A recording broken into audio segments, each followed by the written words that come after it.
वचन, प्यारा वचन, ईशो मसीह का प्यारा वचन, पाव को दीप को राह को रोशन, ये है मसीह का प्यारा वचन, ये है वचन प्यारा। परमेश्वर के धन्य नाम की महिमा हो।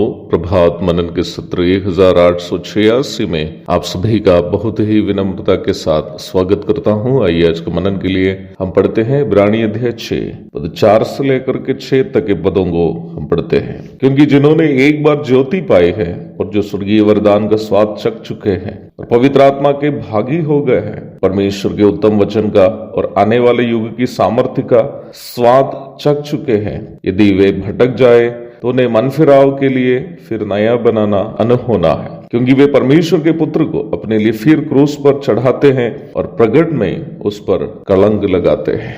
इब्रानियों की पत्री के ये भाग जो हम प्रारंभ में पढ़े हैं और 10वां अध्याय की 26 एवं 27 पद, निम्न दो भाग ऐसे दो भाग है जो कई मसीही विश्वासियों के लिए समझने में कठिन है। कुछ लोगों का कहना है कि दोनों भागों में उद्धार पाए हुओं के बारे में कहा गया है कि यदि वे लोग पाप में जिएंगे तो उनका उद्धार नष्ट हो जाएगा। फिर कुछ लोगों की सोच यह है कि नहीं, दोनों भागों में उद्धार नहीं पाए हुए के बारे में कहा गया है। वास्तव में ये दोनों विचार पूर्ण रूप में सही नहीं है, क्योंकि निम्न दोनों भागों में एक जगह उद्धार प्राप्त लोगों के बारे में और दूसरा भाग में उद्धार नहीं पाए हुओं के बारे में पवित्र आत्मा हमें समझा रहा है। दोनों भागों के बारे में समझाने के लिए पर्याप्त समय के अभाव के कारण आज के प्रभात में हम उस भाग पर मनन करेंगे जो हम प्रारंभ में पढ़े हैं। प्राथमिक रूप में इस भाग से हम ये देखेंगे कि पढ़ी गई पदों में किसके बारे में समझाए गए हैं, कि विश्वासी के बारे में या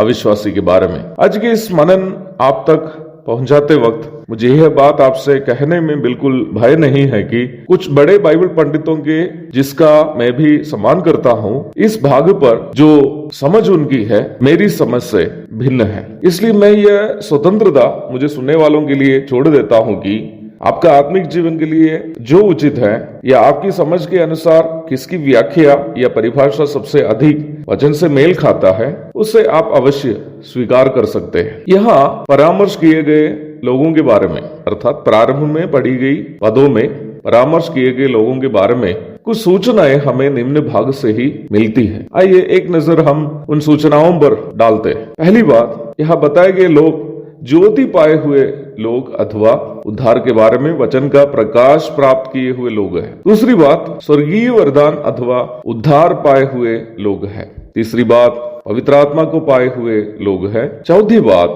परमेश्वर के वचन का महत्व और अनंतकालीन जीवन के संबंध में ज्ञान प्राप्त लोग हैं। इसके अलावा 7 से 9 तक के पद भी इस बात का समर्थन करती है कि ऊपर बताई गई बात अविश्वासियों के बारे में नहीं है, बल्कि उद्धार प्राप्त विश्वासियों के बारे में ही बताई गई है कि विश्वास में आए हुए लोग भटक जाने का क्या परिणाम है। यहाँ स्वाभाविक रूप में आपके अंदर एक शक उत्पन्न होने की संभावना है। आपके अंदर में एक सवाल मुझसे पूछने की इच्छा भी हो सकती है, क्या जबी ब्रदर, आपका कहना यह है कि उद्धार प्राप्त लोग भटक जाने पर उनका उद्धार नष्ट हो जाएगा? निम्न प्रश्न का उत्तर एक या दो शब्दों पर समझाना मुश्किल बात हो जाने के कारण मैं सोचता हूं कि हम इस अध्ययन को कल भी जारी रखेंगे ताकि हम इस विषय पर अधिक जानकारी प्राप्त कर सकते हैं। परंतु एक बात यहाँ सुनिश्चित है कि यहाँ उद्धार प्राप्त विश्वासियों के बारे में ही कहा गया है, क्योंकि उद्धार पाए हुए लोग ही हैं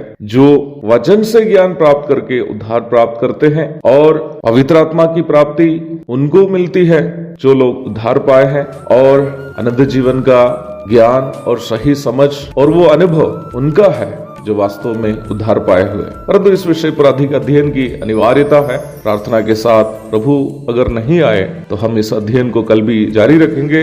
तब तक के लिए आपसे विदा हो जाता हूँ। प्रभु के धन्य नाम की महिमा हो। आमीन।